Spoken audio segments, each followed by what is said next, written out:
Góðan dag, kæri Jón, kæru kennarar, gestir og aðrar manneskjur sem hnjótum þetta myndband. Ég heiti Brynhildur Sigurðardóttir og ég er kennari í Stapaskóla. Ég hef kennt lengi og haft sérstakan áhuga á að kenna unglingum heimspekilega samræðu. Í félagi heimspekikennara kynntist ég Jóni Thoroddsen og einstakri sýn hans á lífið og kennarastarfið.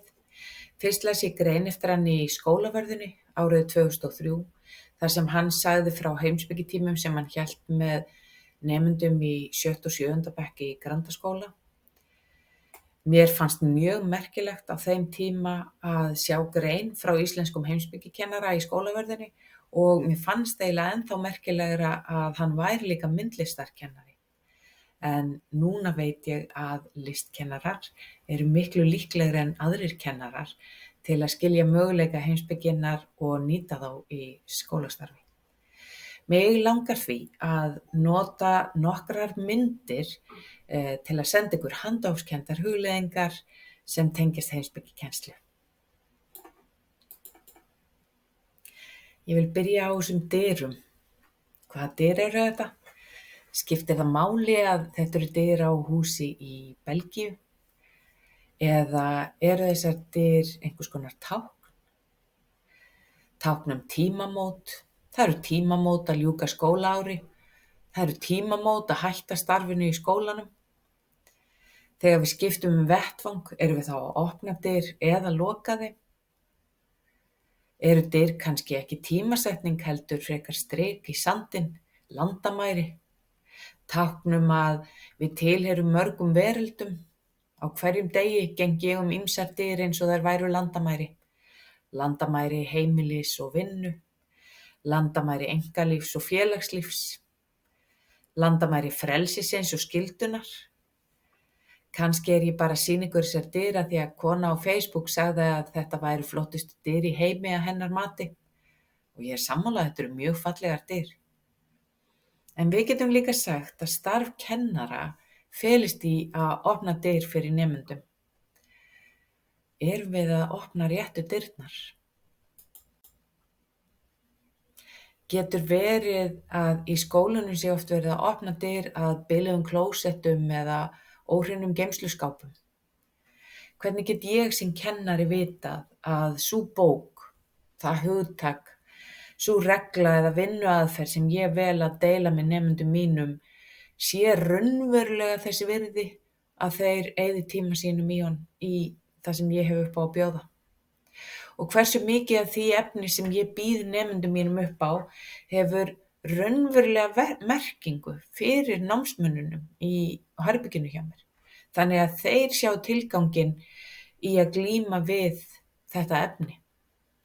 Þetta er mjög mikilvæg spurning fyrir kennara sem vinna undir lögmálum aðalnámskrár sem skyldar þá til að vinna með allt of mörg hugtök auk þess sem þeir eiga að halda utan velferð nemenda sinna, gleði og lífshamingju.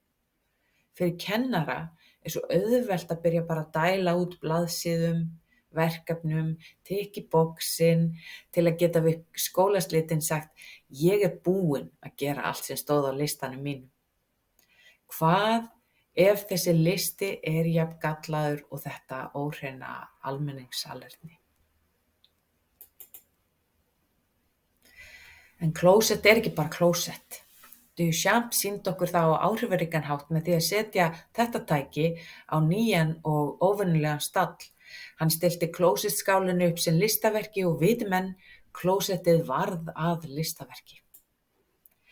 Kennslufræðingar velta því oft fyrir sér hvort kennsla sé fremur fræðigrein eða listgrein. Ég trúi því síðara. Til að kennari geti þjónað nemendum sínum verður hann stöðugt eins og listamaður að nýta skilningavitin og tilfinningar sínar til að lesa salinn og bregðast við. Kennari er stöðugt að skapa og endurskapa aðstæður, verkfæri og reynslu sem ýtir undir námsferlið og ástina á lærdómnum. Sumum kennurum er þetta eðlislegt en öðrum ekki. fyrir þennan seinni hóp, kennarana sem detta ekki beint í listamannshlutverkið, heldur horfa meira í fræðin og gátlistina, þá getur verið sérstaklega mikilvægt og hjálplegt að skoða hvernig verkfæri heimspekinnar geta bætt menntun og skólastarf. Af því að heimspeki gerir það sem Duchamp gerði. Heimspekin spyr allt og leyfir sér að leika sér að möguleikum. Klósettið er ekki bara klósett.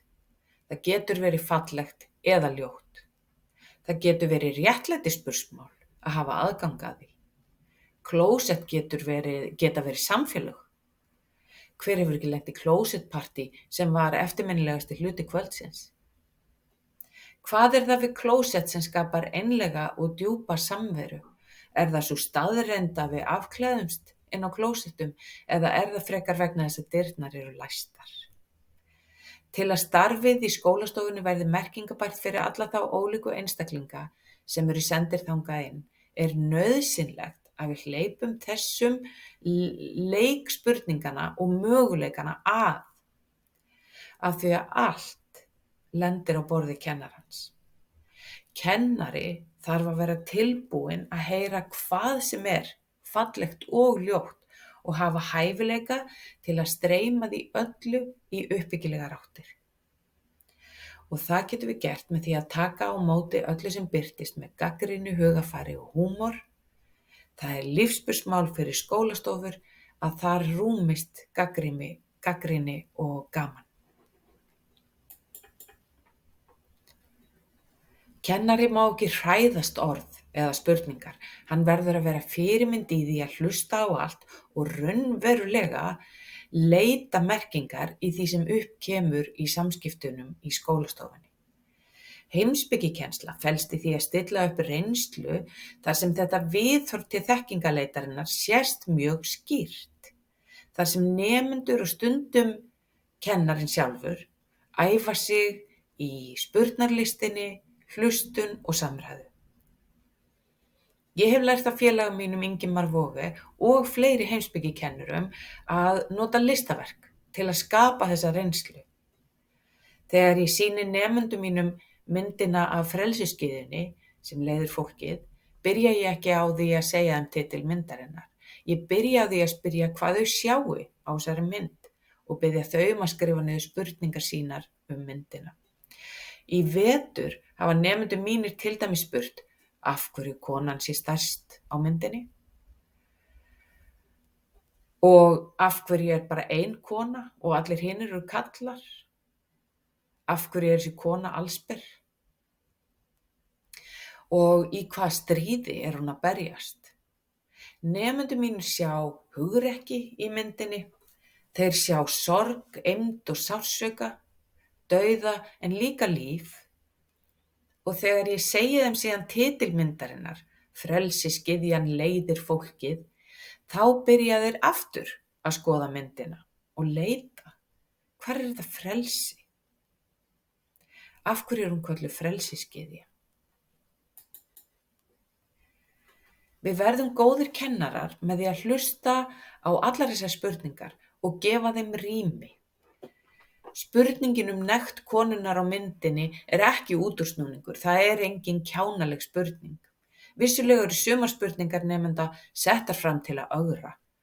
En besta svar kennarans við slíkri ögrun er að taka spurningunni bókstaflega. Sýna það í verki að við virðum nemendur sem vitsmunaverur, við hlustum á orð þeirra og tökum þau alvarlega, við viljum vinna með hugmyndirnar sem þeir leggja á borðið. Þegar krakkar finna og bara þegar fólk finnur að hlusta þeir á það, þá koma þeir sjálfviljugir til samtalsins. Námið fær merkingu fyrir þeim. Ég vildi að ég gæti verið með ykkur og raunverulega spurt ykkur hvað þið farið að hugsa þegar þið sjáu drenginn á þessari síðustu mynd sem ég ætla að sýna ykkur í dag.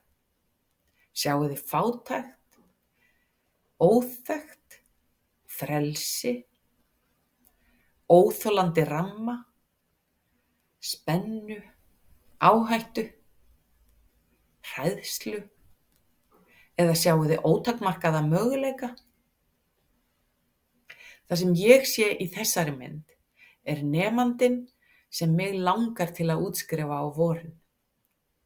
Nemandi sem er að brjótast út úr ramma sem ég hef barist við að byggja utan um hann. Það er nefnilega svo merkilegt við kennarastarfið hvað það er mótsagnakennt. Ég kem inn í skólastofu á hverjum degi og segi nemendum að lesa ákveðinn texta eða æfa sérstaka tækni og ég vil að þeir hlýði mér á meðan þetta verkefni er í gangi. En á sama tíma þrái ég ekkert heitar sem kennari en að nemandinn taki þennan texta og tæknina og umbreyta henni og endurskapi. Ég vil að nemendur fari út fyrir rammann og ég lít á heimspekina sem besta tækið til að kenna þeim það markvisst. Takk fyrir hlustunina og njótið dagsins.